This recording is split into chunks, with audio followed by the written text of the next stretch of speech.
Quantos são animados para receber a palavra de Deus essa noite? Glória a Deus. Então vamos lá. Abra a sua Bíblia, por favor, no livro do profeta Daniel, no capítulo 5. Livro do profeta Daniel, capítulo 5. Eu vou começar lendo primeiro um versículo, que sozinho não comunica aquilo que eu quero compartilhar com vocês, mas só me ajuda a definir o trilho, para onde vamos. Depois, no mesmo texto, Daniel, capítulo 5, eu quero ler um texto bem maior. Bom, as palavras que definem aqui o nosso trilho hoje estão no versículo 27, que diz: pesado foste na balança e achado em falta. Eu creio que foi em 2011, eu preguei uma mensagem aqui intitulada Pesados na Balança. Depois, com o passar dos anos, olhando para essa, deu a impressão que era tema de dieta. Pesados na balança, eu decidi mudar. Mas a ideia é falar que Deus tem a sua própria balança e que Ele, como comunicou aqui, Ele nos pesa. Isso é uma alegoria que precisa ser entendido. Então, o novo tema dessa mensagem será a balança divina. E para que a gente consiga entender o pano de fundo, o background por trás da história, eu quero que você volte comigo lá no início do capítulo 5. Nós vamos ler primeiramente do versículo 1 até o versículo 6. O texto sagrado diz assim: o rei Belsazar deu um grande banquete a 1000 dos seus grandes e bebeu vinho na presença dos 1000. Enquanto Belsazar bebia e apreciava o vinho, mandou trazer os utensílios de ouro e de prata que Nabucodonosor, seu pai, tirara do templo, que estava em Jerusalém, para que neles bebessem o rei e os seus grandes, as suas mulheres e concubinas. Então trouxeram os utensílios de ouro que foram tirados do templo da casa de Deus que estava em Jerusalém, e beberam neles o rei, os seus grandes e as suas mulheres e concubinas. Beberam vinho e deram louvores aos deuses de ouro, de prata, de bronze e de ferro, de madeira e de pedra. E no mesmo instante apareceram os dedos de mão de homem, e escreviam de fronte do candeeiro, na caiadura da parede do palácio real, e o rei via os dedos que estavam escrevendo. Então se mudou o semblante do rei, e os seus pensamentos o turbaram. As juntas dos seus lombos se relaxaram, e os seus joelhos batiam um no outro. Resumindo, o rei ficou apavorado. Versículo 7, eu não vou ler todos os versículos para ganhar tempo, mostra que o rei manda chamar todos os sábios, os magos, os encantadores, dizendo que quem conseguisse ler aquela escritura, declarar sua interpretação, seria honrado. O versículo 10 nos mostra que a rainha mãe se posiciona e diz para o rei não se assustar. Verso 11 ela diz: há no teu reino um homem que tem o espírito dos deuses santos. Lembrando aqui que isso é um ímpio falando, uma pessoa não temente a Deus, tentando explicar o que ela viu em Daniel, um profeta, um homem de Deus. Ela diz: há no teu reino um homem que tem o espírito dos deuses santos. Nos dias de teu pai, se achou nele luz e inteligência e sabedoria, como a sabedoria dos deuses. Teu pai, o rei Nabucodonosor, assim teu pai, o rei, o constituiu chefe dos magos, dos encantadores, dos caldeus e dos feiticeiros. Porquanto o espírito excelente, conhecimento, inteligência, interpretação de sonhos, declaração de enigmas e solução de casos difíceis, se acharam nesse Daniel, a quem o rei pusera o nome de Beltesazar.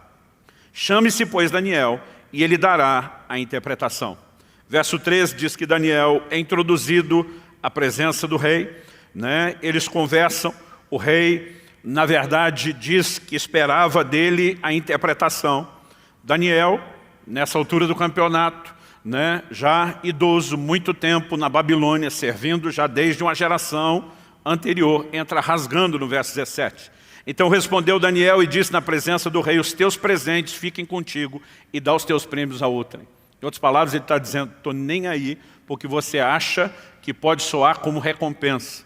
Eu estou aqui para te dar uma mensagem sem intenção nenhuma de te agradar. E o texto nos diz o seguinte, ele termina o verso 17 dizendo: eu lerei ao rei a escritura e lhe farei saber a interpretação. 18. Ó rei, Deus o Altíssimo deu a Nabucodonosor teu pai o reino e grandeza, glória e majestade. Por causa da grandeza que lhe deu, povos, nações e homens de todas as línguas tremiam e temiam diante dele. Matava a quem queria e a quem queria deixava com vida. A quem queria exaltava e a quem queria abatia. Deixa eu fazer uma pausa na leitura. Babilônia se tornou, na história da humanidade, o primeiro império de proporções mundiais. O primeiro reino que dominou e subjugou todos os outros reinos da terra. Isso depois se estendeu quando Babilônia foi sucedida pelos Medo-Persas. Aconteceu uma terceira vez quando a Grécia de Alexandre o Grande assume o lugar dos Medo-Persas. E uma quarta vez quando o Império Romano, assume o reinado mundial, até então exercido por esses três grupos, por essas três etnias. Depois, com o final do Império Romano, nunca mais houve um reino ou uma dominação global. Houve tentativas, a lá Napoleão e outras, mas ninguém nunca mais conseguiu essa façanha. Então tente imaginar nesse momento, se até hoje nunca mais houve uma repetição disso. Naqueles dias era a primeira vez que alguém dominava a terra toda. Daniel está se dirigindo a Belsazar, filho de Nabucodonosor, o homem que governou toda a terra nos seus dias. Estamos assim num momento único da história e ele reconhece, seu pai só teve o que teve porque Deus o exaltou. Verso 20. Quando, porém, o seu coração se elevou e o seu espírito se tornou soberbo e arrogante, foi derribado do seu trono real e passou dele a sua glória. Foi expulso dentre os filhos dos homens e o seu coração foi feito semelhante ao dos animais e a sua morada foi com os jumentos monteses. Deram-lhe a comer erva como aos bois e do orvalho do céu foi molhado o seu corpo, até que conheceu que Deus, o Altíssimo, tem domínio sobre o reino dos homens e a quem quer constitui sobre ele. Depois, se você quiser detalhes desse episódio, está no capítulo 4 do livro de Daniel. Ele foi advertido em sonhos, que se seguisse com o coração soberbo, como ele estava falando da grande Babilônia que ele edificou, Deus ia mostrar para ele quem é que mandava no pedaço. Esse homem passa 7 anos fora de si, sem juízo, vivendo como um animal no meio dos animais, até que se humilhou diante de Deus e o Senhor lhe devolveu a glória. Daniel trata disso como um episódio conhecido por todos e diz no versículo 22, tu, Belsazar, que é seu filho, não humilhaste o teu coração, ainda que sabias tudo isso. Em outras palavras, ele está dizendo, o que eu estou falando não aconteceu num cantinho escondido do reino, todo mundo sabe disso, e mesmo você. Verso 23, e te levantaste contra o Senhor do céu, pois foram trazidos os utensílios da casa dele perante ti, tu, os teus grandes, tuas mulheres, as tuas concubinas, bebestes vinho neles. Além disso, deste louvores aos deuses de prata, de ouro, de bronze, de ferro, de madeira e de pedra, que não veem, não ouvem, nem sabem. Mas a Deus, em cuja mão está a tua vida e todos os teus caminhos, a Ele não glorificaste. Detalhe, um banquete feito para 1000 dos grandes, provavelmente gente de todas as províncias desse império mundial. Era algo que requeria muito planejamento. Eles já estão no meio da festa, quando Belsazar dá uma ordem, traga os utensílios sagrados que foram trazidos de Jerusalém, da casa de Deus. Quando Nabucodonosor conquista Jerusalém, e você vai ler a respeito dessas coisas, seja do livro de Jeremias, ou no segundo livro de Crônicas, quando eles são levados em cativeiro, o templo, juntamente com a cidade, foi destruído e todos os utensílios sagrados que se usavam no templo, no culto a Deus, foram levados para lá. Nesse momento, Belsazar de improviso dá uma ordem, nós não vamos beber na prataria ou no que quer que seja que está arrumado aqui. Ele diz, eu vou arrumar um negócio diferente para a gente beber. E aquilo não era para embelezar a festa, era que enquanto eles cultuavam os seus deuses, era uma maneira de afrontar e de profanar os utensílios do culto sagrado a Deus. Ou seja, há uma atitude deliberada de rebelião a Deus quando ele age dessa forma. Verso 24. Então da parte dele foi enviada aquela mão que traçou essa escritura. Essa, pois, é a escritura que se traçou. Não sabemos se aquilo eram símbolos, se era uma língua não conhecida, mas aparentemente ele está tentando trazer agora para a língua que o rei fala. E ele diz, essa escritura que se traçou, mene, mene, tekel, parsim. Essa interpretação daquilo, mene, a palavra que é apresentada 2 vezes. Contou Deus o teu reino e deu cabo dele. Tekel, pesado foste na balança e achado em falta. Peres, que é considerado a forma plural, né, de Parsim, dividido foi o teu reino e dado aos medos e aos persas. Versículo 30 diz assim, naquela mesma noite foi morto Belsazar, rei dos caldeus, e Dario, o Medo, verso 31, com cerca de 62 anos, se apoderou do reino. Em outras palavras, o juízo de Deus se estabeleceu de forma definitiva sobre Babilônia e de uma maneira direta, pessoal, para com Belsazar. Agora, eu quero tomar essa cena e essa palavra de juízo, que Deus quis que ficasse registrado não apenas para que a gente soubesse o que aconteceu um dia na história, mas para que também a gente pudesse aprender com isso. E eu quero destacar que ao fazer essa menção do pesado foste na balança e achado em falta, Deus está falando de um tipo de balança diferente do que a gente usou. Embora, quando era garoto, ainda havia coisas parecidas no meio dos feirantes, né? Já há muito tempo não é o tipo de balança que se usa. Eu queria mostrar uma foto, né? É lógico que as fotos que eu colhi aqui na internet não são de balanças tão antigas quanto aquela época, né? Mas normalmente você tem essa balança com 2 pratos. O que temos ali na base, né, da balança são pesos distintos, né? Então, por exemplo, meio quilo, 1 quilo.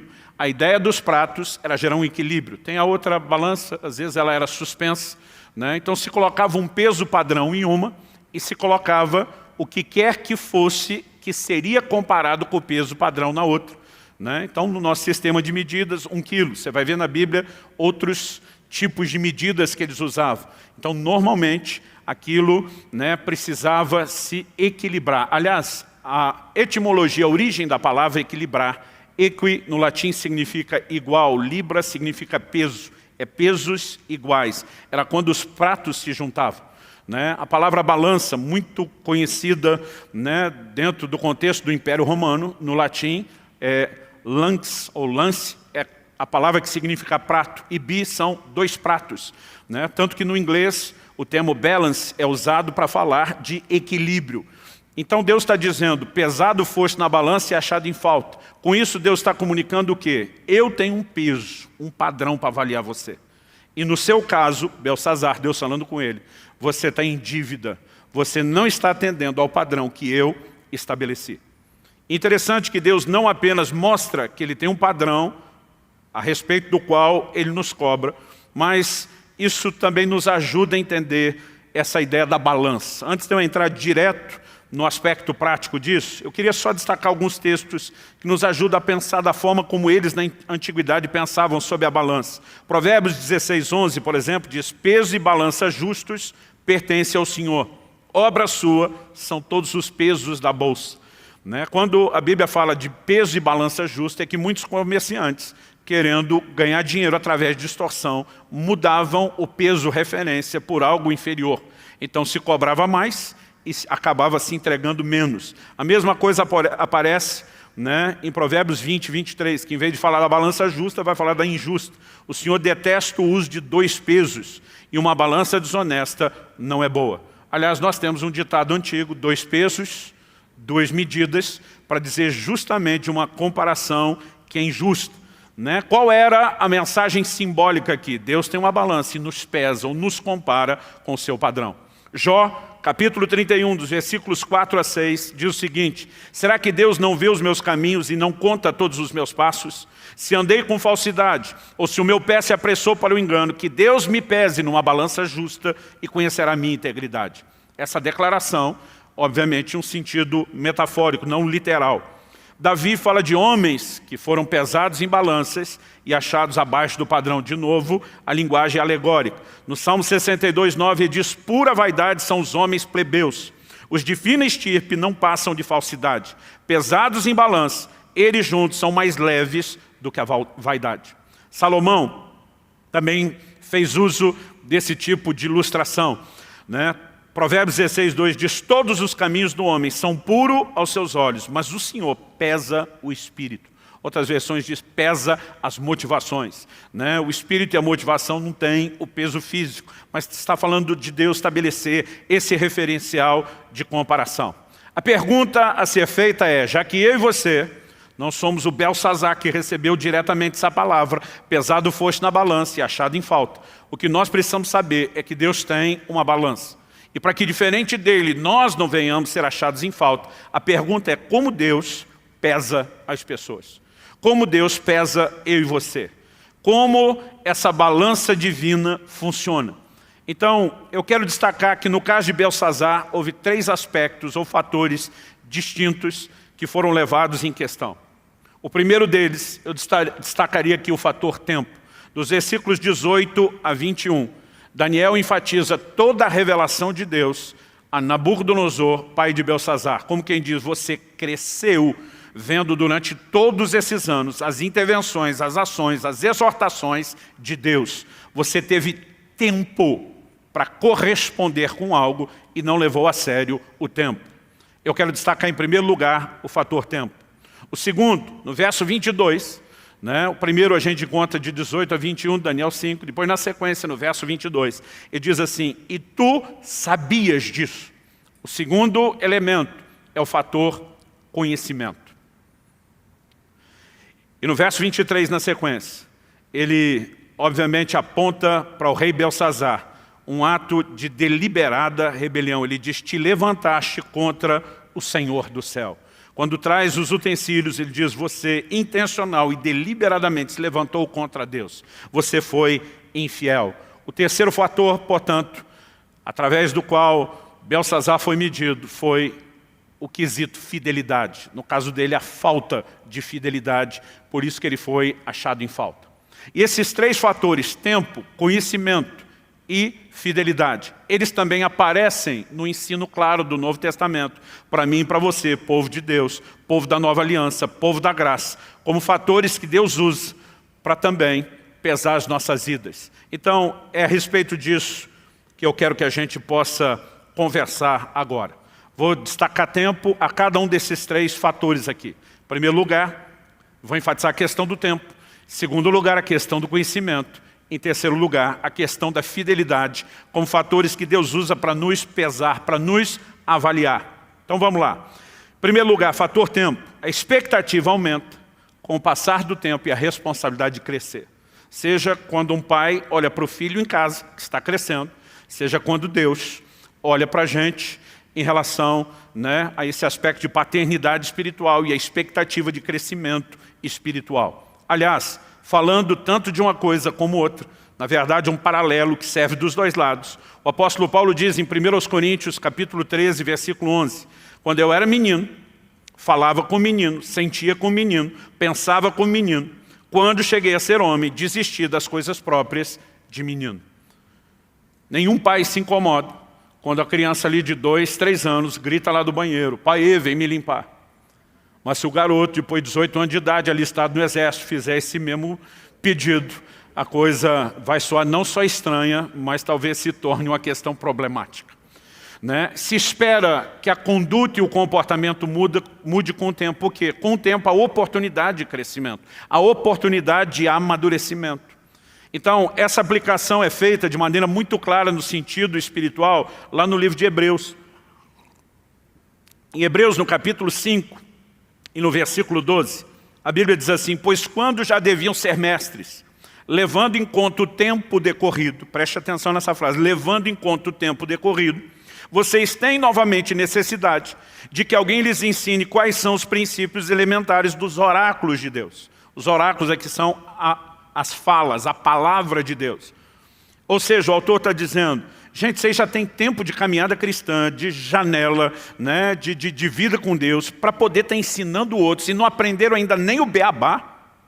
Basicamente ele está dizendo, a expectativa em função do tempo é que vocês tinham que estar ensinando quando vocês nem aprenderam direito. Então o passar do tempo, ele gera essa expectativa, e ela deve aumentar com o passar do tempo, sob a responsabilidade de crescer e corresponder de uma forma diferente. Em 1 Timóteo, capítulo 3, versículo 6, o apóstolo Paulo começa no início do capítulo falando sobre aqueles que almejam ser bispos, querem não apenas servir a Deus, mas um posicionamento de liderança dentro da casa de Deus.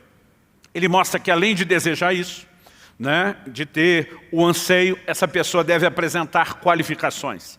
Depois das qualificações, ela ainda será aprovada. Só depois de ser aprovada é que ela poderá, se depois da prova passar nela, ser estabelecida. Quando ele ainda está apresentando as qualificações, ele diz em 1 Timóteo 3,6, que o bispo não seja recém-convertido. Algumas traduções usam o termo neófito, significa novo na fé, ou seja, recém-convertido. Que o bispo não seja recém-convertido, para não acontecer que fique cheio de orgulho e incorra na condenação do diabo. Em outras palavras, o que está se dizendo é que alguém que ainda não tem muito tempo de caminhada na vida cristã está vulnerável a determinadas ciladas que quem tem tempo e teve oportunidade para crescer já não estaria tão vulnerável. Não significa que o tempo por si resolva todas as coisas, porque a mensagem de Hebreus 5,12 mostra que tem gente que o tempo passa e ele não necessariamente corresponde, mas o tempo é um fator para cobrança. E isso não pode ser ignorado. Aliás, em Atos, no capítulo 21, no versículo 16, a Bíblia, numa pequena frase, nos ensina algo fantástico. A Bíblia se refere a uma pessoa dizendo assim, Minason, de Chipre, discípulo antigo. Quando diz Minason, é uma referência ao seu nome, à identidade. Quando diz de Chipre, está falando, no mínimo, da procedência, da naturalidade. O texto não é claro se ele morava lá ou se só nasceu lá. Mas depois traz o que eu chamo aqui de uma virtude velada. Discípulo antigo. Algumas poucas traduções dizem discípulo velho. Eu gosto da tradução discípulo antigo. Porque o que está em questão não é a idade do discípulo. É quanto tempo ele é discípulo de Cristo. Se fosse isso, era só dizer que o cara era velho. Que ele era um ancião. Ou numa linguagem bíblica polida, avançado em dias. Mas quando a Bíblia diz discípulo antigo, está dizendo, esse tem história, esse foi testado, esse foi aprovado, esse tem anos de janela na caminhada cristã. E eu chamo isso de uma virtude velada, porque a experiência é algo que a gente passa a valorizar muito mais com o tempo. Eu me lembro, no meu primeiro ano de ministério pastoral, pastor Francisco, que hoje é parte aqui do nosso presbitério, que foi um dos que botou a mão na minha cabeça, me ordenou e me estabeleceu no ministério quando servia no interior do Paraná. Eu me lembro de um dia ele olhar para mim e falou, bonitão, se você acha que você vai ter um reconhecimento rápido de toda a igreja para o seu ministério e a sua liderança, você está enganado. Ele diz no mínimo de 2 a 3 anos para que a igreja de fato te reconheça e te respeite como líder. Eu falei, vamos diminuir essa conta que eu já estou aqui 1 ano antes de ser ordenado. Ele falou, por isso que eu disse, de 2 a 3, já levando em conta isso. E dentro de mim eu pensei, sabe de nada. Aliás, é impressionante a atitude que normalmente os jovens têm, nem sempre verbalizado, de olhar para os mais velhos e lá dentro deles acreditar, eu é que sei das coisas. E a gente é que tem vontade de dizer, sabe de nada, inocente. Eu dentro de mim falei, pois se essa é a sua estatística, agora você vai conhecer algo diferente. Nada, eu precisei de 2 ou 3 anos para dizer, eu estava errado, ele estava certo. E agora, depois de quase 27 anos de ministério pastoral, a maioria dos que eu ordenei ouviu de mim aqui exatamente a mesma história. Eu dizia, construa isso com calma e com paciência. Não se deixe desanimar quando você lidar com a falta de reconhecimento de alguns. Tem coisas que a gente só constrói com o tempo. E nós precisamos entender que isso é, de fato, o que eu tenho chamado aqui de uma virtude velada, escondida. Tempo significa bagagem, experiência acumulada, teste, prova, gente experimentada. Agora, esse fator que muitas vezes também era o que fazia com que as pessoas olhassem para alguém e diziam, estamos valorizando, também é o fator de cobrança. É lógico que nós não podemos cobrar de uma criança aquilo que ela não teve tempo para crescer. Eu sempre conto uma história de uma ocasião que chamei a atenção do meu filho, ele fez alguma criancice, porque era muito garoto, ele devia ter lá seus 7, 8 anos, se eu estiver errado, no máximo 9. E eu lembro que eu dei uma bronca no meu filho, falei, Israel, para com isso, você parece criança. Ele parou, olhou para mim e falou, pai, eu sou criança. A turma lá em casa diz que apesar do meu lado gaiato, muitas vezes minhas brincadeiras eu falo tão sério que eles não conseguem saber se a gente está brincando. E eu estava dizendo, pois é filho, era exatamente isso que papai estava dizendo. Agora, já houve momentos, depois de crescido, eu dizer, estou de olho em você. Não haja como criança. É lógico que com o passar do tempo há uma expectativa de crescimento. Isso não é o que a gente tem só com os filhos naturais, mas Deus, com seus filhos espirituais, externa exatamente a mesma coisa na Bíblia. Isso significa o quê? Que à medida que os anos passam, depois da minha e da sua decisão por Jesus, o nível pelo qual eu e você somos medidos, somos comparados, seremos cobrados, aumenta. Então, se você já tinha um problema de não gostar de a cada ano fazer aniversário e ficar mais velho, acrescente a isso o fato de a cobrança de Deus aumenta com você à medida que o tempo passa. O segundo fator pelo qual eu e você seremos cobrados, fator conhecimento. E se você puder me acompanhar, eu quero ler um texto do Evangelho de Lucas. Lucas, capítulo 12. Eu quero ler especificamente os versículos 47 e 48. O tempo não permite a gente ler o texto todo, eu vou direto nesses versículos 47 e 48, que dizem assim: aquele servo, porém, que conheceu a vontade do seu senhor e não se aprontou, nem fez segundo a sua vontade, será punido com muitos açoites. Aquele, porém, que não soube a vontade do seu senhor e fez coisas dignas de reprovação, levará poucos açoites. Mas aquele a quem muito foi dado, muito lhe será exigido. E aquele a quem muito se confia, muito mais lhe pedirão. Então vamos lá. O que esses dois servos, um apresentado no verso 47, outro apresentado no verso 48, têm em comum? A Bíblia diz que nenhum dos dois fez a vontade do seu Senhor. E não apenas não fizeram o que lhes foi dito que deveria ser feito, mas houve ainda o destaque aqui para coisas dignas de reprovação. Então nenhum dos dois fez o que se esperava deles. Nenhum dos dois fez aquilo que lhe foi mandado. Isso eles têm em comum.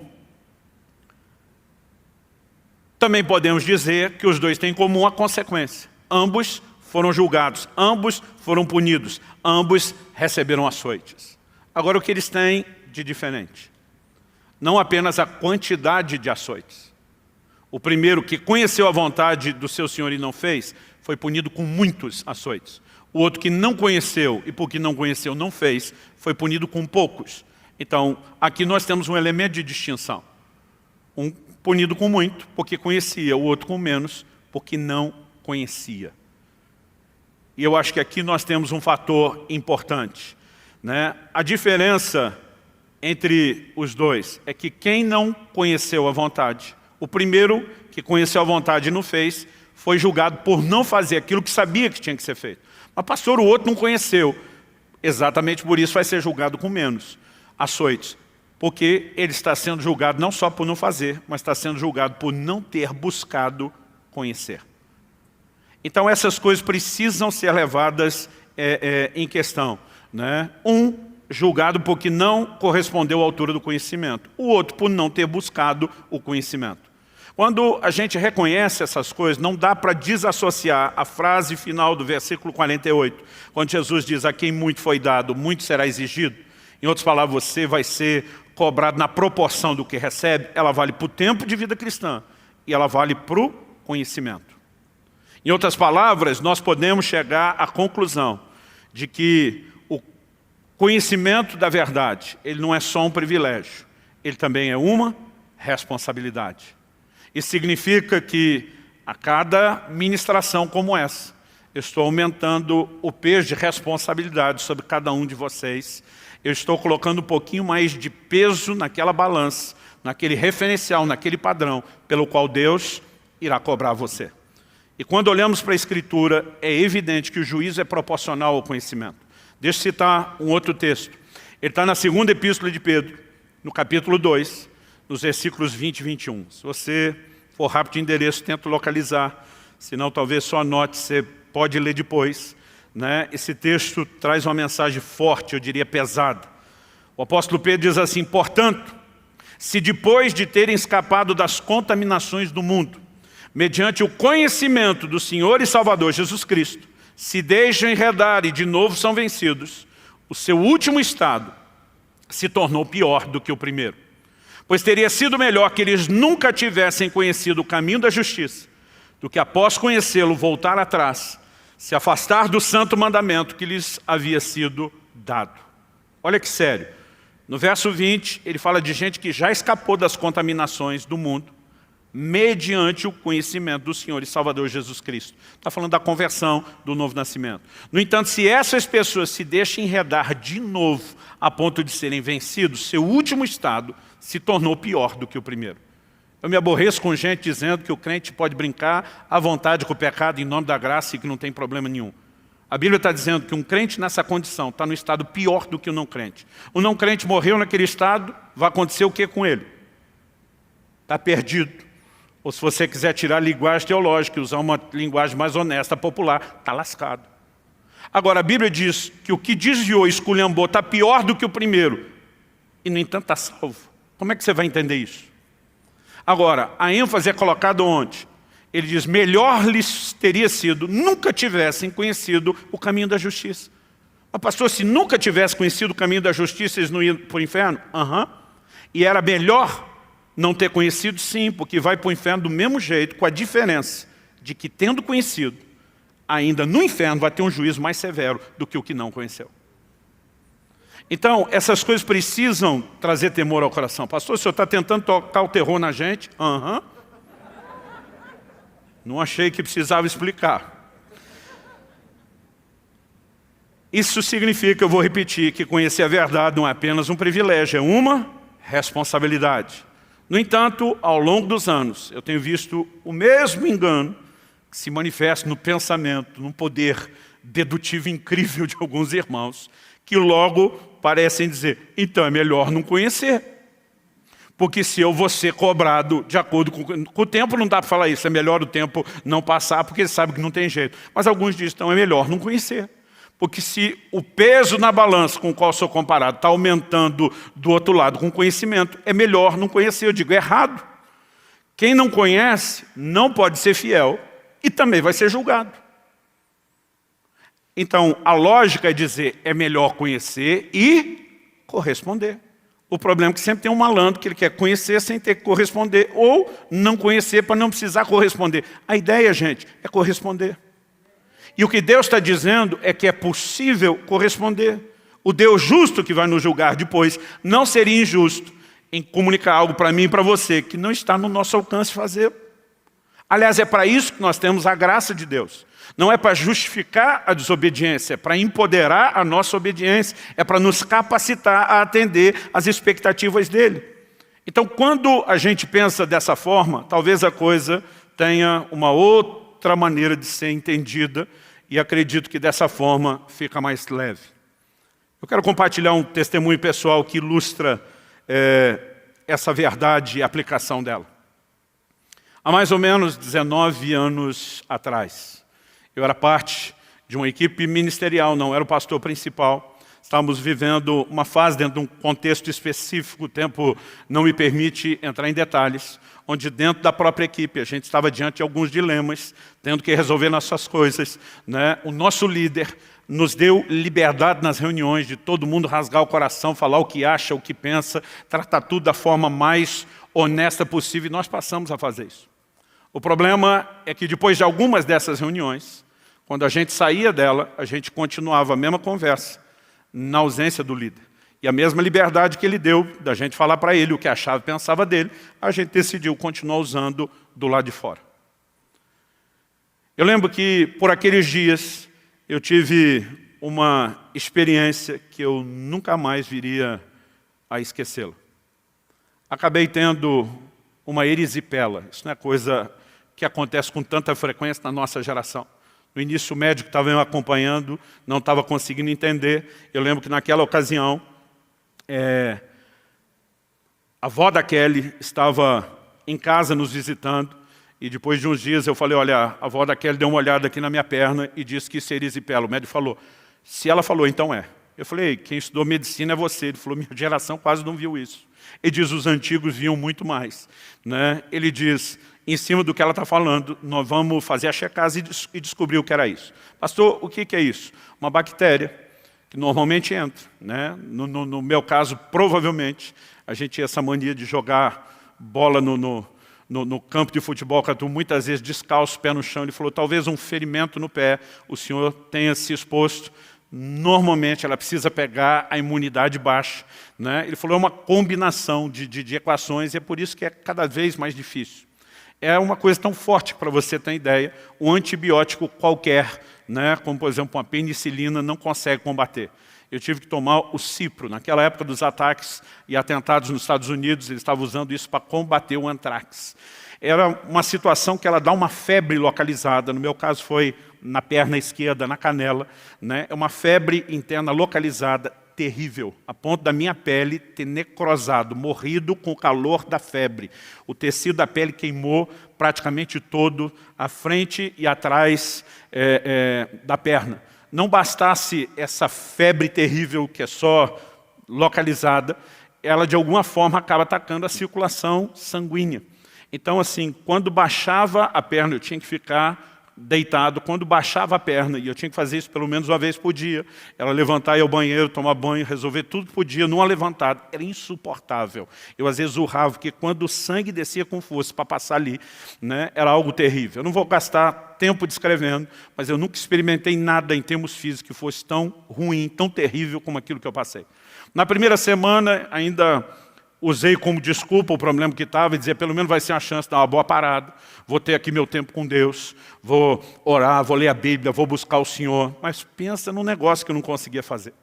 Né? A primeira semana se arrastou lentamente, o tempo não passava, a oração não fluía, a leitura bíblica não fluía. No final da semana eu desisti e falei para a Kelly, comece a trazer os livros. Eu vou estudar outras coisas para aprender, que eu não está rendendo meu tempo com Deus. Mas depois de algum tempo, naquela segunda semana, eu também desisti dos livros. Falei, não estou cabeça, não estou conseguindo estudar, não estou aprendendo, o negócio não está fluindo. Falei, Kelly, sobe a TV para o quarto, vai ser entretenimento. Né? Eu lembro que a Kelly me olhou e falei, não sei, o céu está de bronze, está desconectado, o negócio não está fluindo. E aquilo me preocupava. Eu lembro que um dia eu estava orando e falei, Senhor, já fiz de tudo, já apliquei fé, repreendi, né? Tive meus posicionamentos de confissão na palavra, falei, nunca lidei com uma situação que durou tanto tempo, eu já estava na terceira semana de cama. E um dia eu estava lá desabafando com Deus, falei, não sei o que está acontecendo, não sei porque que esse quadro não mudou e não reverteu, mas eu brinco às vezes que isso não é nem oração, é meio choração, é quando você está só reclamando com Deus. Não esperava uma resposta. E de repente o Espírito Santo quebra o silêncio na terceira semana, porque Deus não tinha falado absolutamente nada comigo nesse tempo.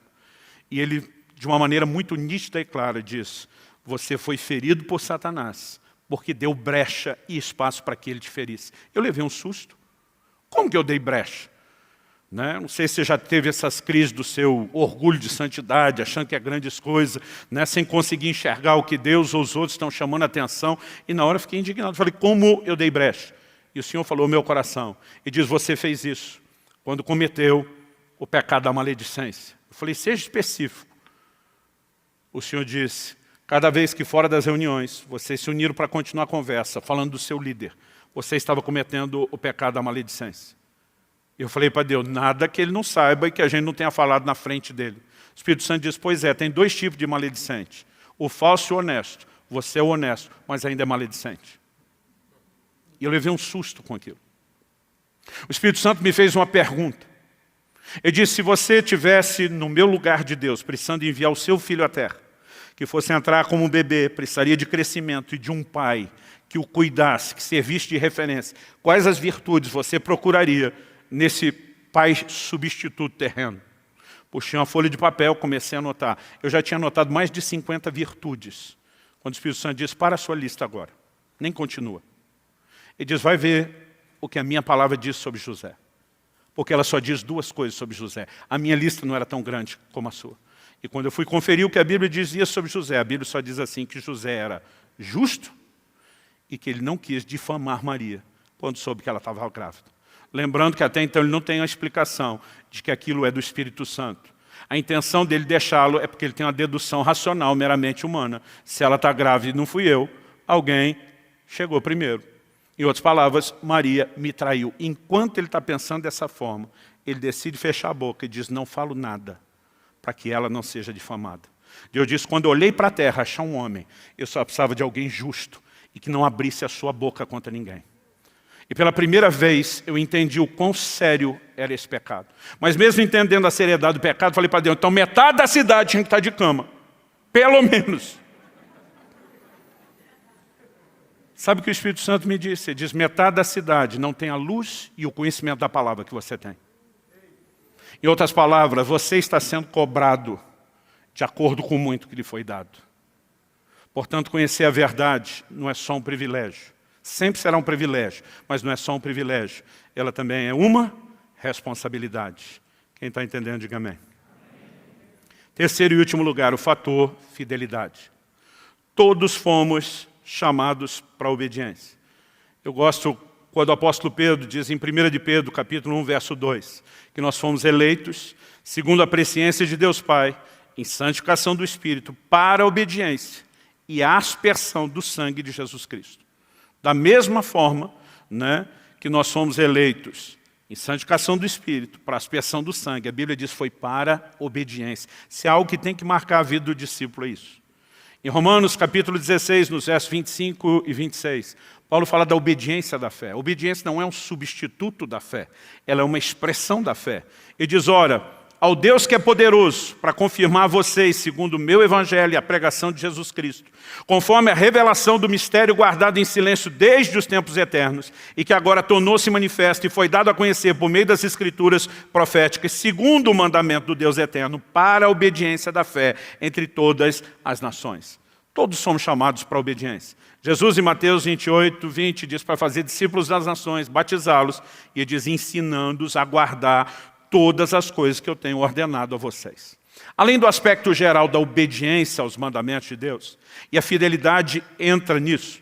Aliás, a raiz da palavra fidelidade é fé. E eu estou usando fidelidade aqui em vez de obediência, né? Porque a fidelidade ela ainda entra com aquele elemento e aquela ideia de uma acuracidade, uma precisão na obediência, que é uma expressão de fé. Todos nós precisamos obedecer tudo aquilo que sabemos de Deus. Diferente de Belsazar, que tinha uma vaga noção e não obedeceu nem aquilo que tinha. Eu e você, que temos o Espírito Santo dentro de nós, podemos ir um nível além. Além das Escrituras, a base de tudo, nós precisamos levar em conta também o aspecto personalizado da obediência a Deus. Pastor, o que é o aspecto personalizado? Além dos mandamentos que servem para todos nós podemos receber determinados comissionamentos de Deus que são pessoais. Em Atos, no capítulo 26, nos versículos 19 e 20, a Bíblia nos mostra que quando o apóstolo Paulo está diante do rei Agripa, dando testemunho da sua conversão, de como Jesus apareceu para ele, ele diz o que foi que Jesus falou. Eu te envio aos gentios, né? Eu vou te livrar das mãos do seu povo, aqui eu te envio, e também os gentios, para lhes abrir os olhos, para convertê-los das trevas para a luz. Ele dá uma lista.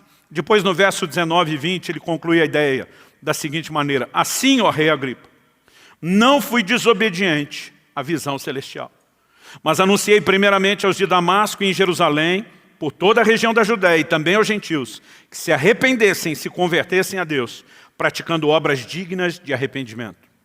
Em outras palavras, ele vai dizer, eu só estou aqui sendo julgado diante de você, porque eu não fui desobediente à visão celestial. Desde o dia em que Jesus me apareceu e me comissionou, eu tomei uma decisão, eu vou obedecer esse comissionamento pessoal que eu recebi. Não era todo mundo que estaria diante de reis, como Jesus falou que Paulo estaria. Não era todo mundo, né, que seria levado aos gentios da forma como Deus o levou. Então, tinha o aspecto do que nós podemos chamar da grande comissão para todo mundo, mas aqui Paulo está falando num nível personalizado. E eu e você precisamos entender a responsabilidade de não só andar nos mandamentos claros da palavra de Deus, mas de cultivar um relacionamento de sensibilidade ao Espírito Santo, inclusive em questões que nos são trazidas de forma bem pessoais. Aliás, quando eu abordo essa questão da fidelidade como essa acuracidade, a precisão na obediência, eu me lembro de um dilema que eu carreguei por muito tempo, entre duas parábolas de Jesus. Em Mateus, no capítulo 25, nós temos a parábola dos talentos. Talento era uma medida monetária, era uma grande soma de dinheiro que foi confiado, né, a alguns servos para que eles trabalhassem o dinheiro e multiplicassem o capital investido que foi colocado na mão deles. A outra parábola está em Mateus 20, é chamada a parábola dos trabalhadores. Alguém sai contratando trabalhadores para vir ao longo de todo o dia. Uns trabalharam 12 horas, que a jornada de trabalho era de sol a sol, do nascer ao pôr do sol, 12 horas. Mas alguns foram trabalhando metade do expediente, menos ainda, as últimas horas. Teve um grupo que trabalhou só a última hora. Interessante, quando eu olhava para essas duas parábolas, me soavam um tanto quanto contraditório. Na parábola dos talentos, nós temos 2 servos, que podem ser considerados fiéis, e um infiel. Os 2 foram chamados de fiéis, multiplicaram 100% aquilo que lhes foi dado. Um recebe 5 talentos. Como eu disse, talento era uma quantia imensa de dinheiro. 5 talentos nem se fala. Quando vai prestar contas, ele diz para o Senhor, aqui está os 5 que você me deu, aqui está os outros 5 que eu ganhei. E multiplicou o capital em 100%. A Bíblia diz que Deus distribuiu a cada um segundo a sua capacidade. Porque Deus não é injusto para exigir de ninguém algo que ele não possa fazer. Então o outro recebeu 2 talentos. Ainda era uma grande soma, mas não se compara dos 5. Quando vai prestar conta, ele diz, o Senhor me deu 2 talentos, aqui estão eles, e outros 2, também multipliquei 100%. Os 2 são chamados de servos fiéis, são elogiados. Mas um diz, eu fiquei com medo de perder seu dinheiro, eu enterrei, então agora que o Senhor voltou, estou tirando, devolvendo, está aqui, não perdi nada. O Senhor olha para ele e diz, você foi infiel. Eu esperava que você multiplicasse. Então, obviamente, a recompensa, ela sempre está relacionada àquilo que cada um fez. Aliás, ao longo de toda a Bíblia. Quando a Bíblia diz que cada um de nós será julgado segundo as suas obras, nós sabemos que o galardão, a recompensa, seja um aspecto positivo ou negativo, é de acordo com o que cada um fez. Mas aí chegava em Mateus 20, tinha um que trabalhou o dia inteiro, outro trabalhou não necessariamente o dia todo, outro metade do dia, outro menos a metade do dia. A gente trabalhou 1 hora. Desde os primeiros, contratados para trabalhar 12 horas, disse, se você for trabalhar, eu vou te pagar um denário. O denário era o pagamento de um dia de trabalho, de uma jornada. Mas na hora de acertar, ele começa dos últimos. E quem trabalhou 1 hora só, ganha um denário. Quando ele começa a pagar quem trabalhou 1 hora só, que ganha um denário, os que trabalharam o dia inteiro começam a pensar, então nós vamos ganhar mais. Porque se aquele camarada trabalhou 1 hora só, ele não vai igualar a gente, que suportou o sol, a fadiga, o dia todo. Mas quando chegou a vez deles, eles ganharam um denário. E eles reclamam. O Senhor diz, não foi isso que eu combinei com você? Que você ia trabalhar o dia todo e que eu ia te pagar um denário. Ah, mas o Senhor deu para outro. Eu faço o que eu quero com o que é meu. É quase um clássico bonito e bem falado. Não é da sua conta a maneira que eu lido. E Jesus encerra essa história de um jeito que deixava dúvida. Quer dizer, no fim, o céu tem um regime socialista. Não importa a dedicação de cada um, todo mundo vai desfrutar a mesma coisa, mas isso contradiz todo o resto da Escritura, não só um versículo. Então alguns começaram a tentar explicar, não, isso deve ser galardão de salvação. Irmão, em lugar nenhum, galardão de salvação tem a ver com trabalho. Nossas obras são sempre uma cooperação e uma correspondência com Deus, mas a graça é favor imerecido e a Bíblia diz que o salário para quem trabalha é dívida. E a salvação não pode ser tratada dessa forma. Então eu pensava assim, como que a gente lida com isso? Até que um dia o Espírito Santo abriu minha mente, me fez entender. É lógico, se há trabalho e se há salário, nós não estamos falando de salvação, estamos falando de galardão. Qual é a diferença? A diferença é que Deus não vai nos comparar uns com os outros em relação ao que cada um fez. Aliás, nós não fomos chamados todo mundo para fazer as mesmas coisas. Às vezes eu pensava, poxa, então o cara que foi aquele evangelista internacional, que ganhou milhares, milhões para Jesus, vai ter um galardão enorme. E eu pensava, se eu não tive o chamado dele, eu não tenho a menor chance de ser rico na outra vida. Já não fui nessa, não vou ser na outra.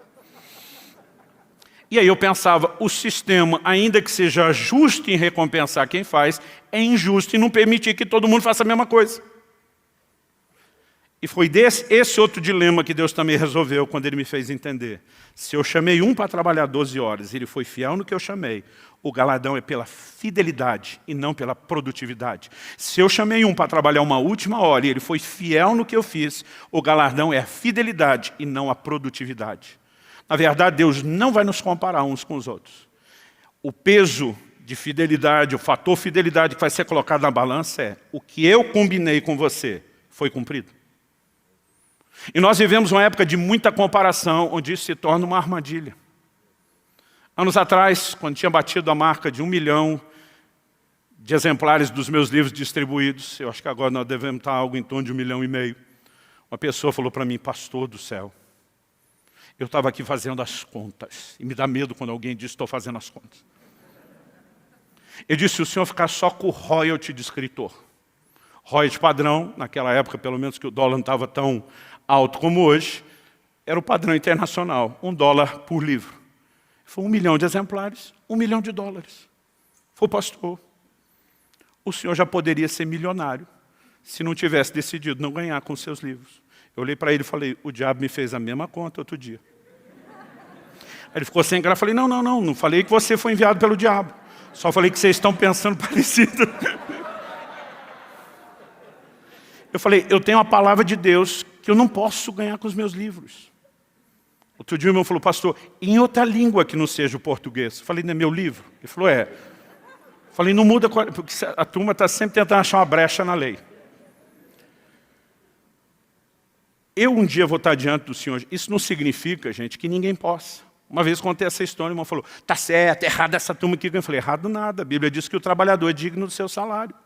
Quando Paulo diz que ele não quis ganhar das igrejas, não significa que o que ele ensina sobre a igreja honrar aqueles que o servem seja errado. Mas ele teve uma direção diferente. E eu falei para as pessoas, eu tive um direcionamento diferente. Falei, você acha que eu já não falei para Deus? Por que o senhor não pediu isso para todo mundo que escreve? Mas ele não tem que dar satisfação para a gente. A verdade é que um dia eu vou estar diante dele, ele não vai me perguntar, quantos livros você vendeu? Ele não vai me perguntar, quanto dinheiro você ganhou com isso? Ele vai me perguntar, você fez o que eu mandei você fazer? E naquele dia eu não tenho direito nenhum de me comparar com ninguém, porque o trato é ser fiel naquilo que ele espera de mim, e não na comparação com os outros. Dá para entender a diferença?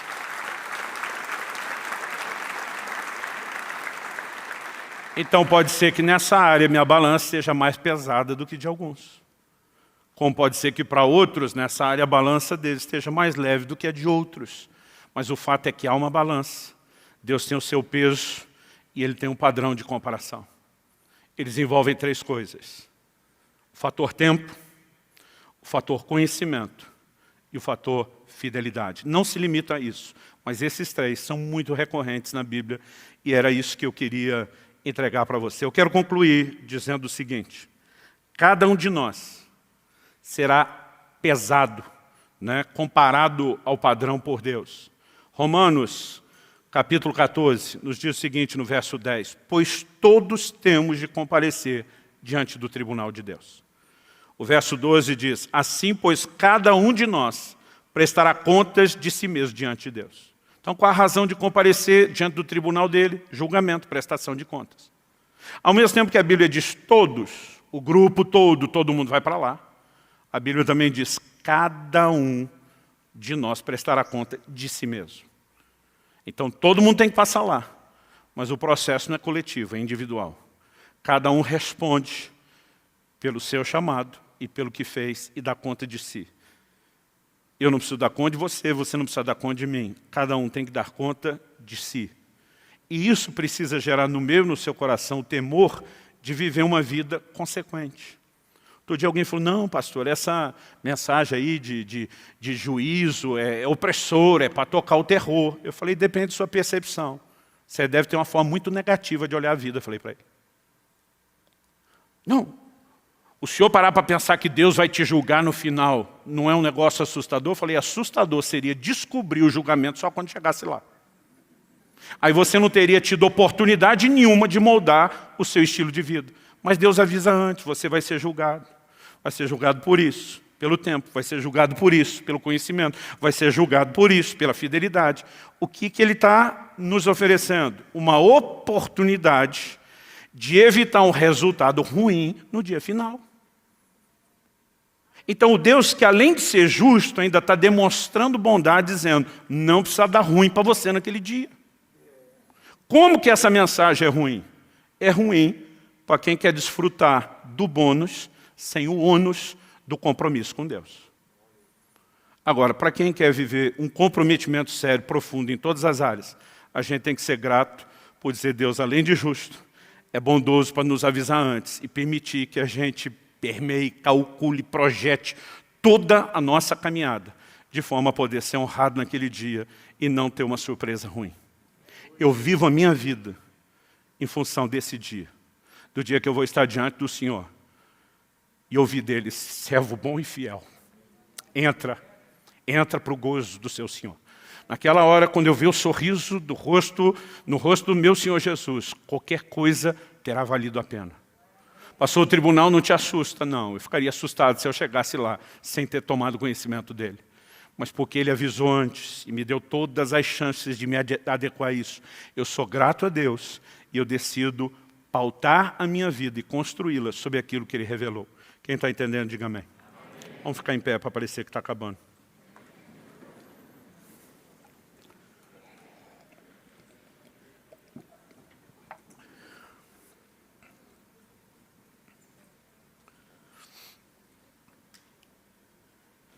Eu não vou me estender, nós já vamos passar para a ceia.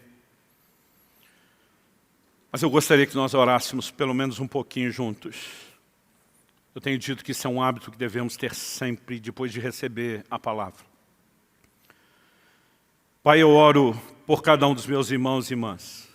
Cada um que está conosco nessa reunião presencial, aqueles que nos acompanham pela internet, seja ao vivo ou por meio de uma gravação. Eu oro que a Tua palavra produza fruto no coração de cada um deles. Nós oramos não apenas por entendimento espiritual, como também por aquela aplicação pessoal que só o Teu Espírito pode fazer. Nós oramos pela capacidade de não apenas pensar e avaliar aquilo que o Senhor está dizendo, mas de conseguir, ó Deus, ter a contextualização dessas verdades pela obra do Teu Espírito Santo dentro de si. Que cada um seja levado pelo Senhor, pela expressão e a manifestação da sua graça a viver esse aspecto. Suplicamos graça e favor do Senhor sobre cada um, sem exceção. Ajuda-nos a entender a maneira como temos vivido em relação aos seus princípios, se estamos nos adequando ou não às expectativas, seja do fator tempo, do fator conhecimento ou do fator fidelidade. Aquelas áreas onde a gente reconhece que não tem aproveitado como deveria, eu oro que possa haver conserto. Mesmo se alguma área, ó Deus, tenha havido uma deliberada resistência ou descaso ao Senhor e aos seus princípios, eu oro por arrependimento e restauração. Eu oro que a Tua graça, que não apenas perdoa as nossas faltas, mas nos capacita a mudar a nossa história, que ela se manifeste em favor de cada um.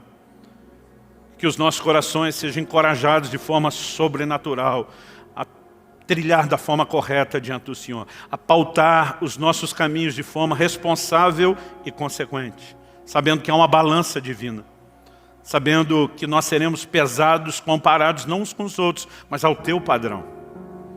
E queremos em cada um desses fatores, ao ser pesado, poder sorrir para o Senhor e dizer muito obrigado por ter nos avisado antes, por ter nos preparado, por ter nos dado condições de terminar bem diante do Seu tribunal e no dia da prestação de contas.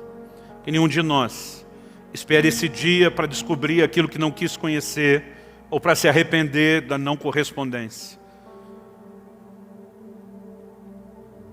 Sopra sobre nós, Espírito Santo, gerando uma consciência forte, viva dentro de cada um de nós, da Tua palavra.